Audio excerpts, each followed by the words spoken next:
नमस्कार नाशिककर. लोकशाहीचा सगळ्यात मोठा उत्सव म्हणजेच निवडणुका आणि सगळीकडे निवडणुकीचे वारे पसरायला सुरुवात झाली आहे.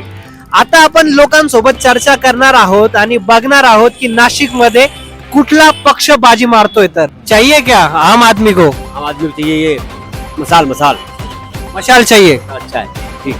काय वाटतं नाशिक मध्ये कोण निवडून येणार, कमळ का मशाल? आता मशालाच येणार आहे सर. त्यांनी सगळं काम केलेलं आहे ना. आणि कमळ? कमळाचं काय काम आहे सांगायचं? माझं कमळ. का कमळ? कमळ म्हणजे चांगलं काम करतं आपल्या इथे बाकी पक्षापेक्षा. तर आप किसको वोट देंगे? मशाल. मशाल. भारतीय जनता पार्टी का मशाल? मशाल. कारण भारतीय जनता पार्टी आहे ना, तुम्ही आता एवढ्यात बघितलं असेल किती फोडाफोडीचं राजकारण केलं त्यांनी वगैरे, पक्ष फोडले. बीजेपी का मशाल?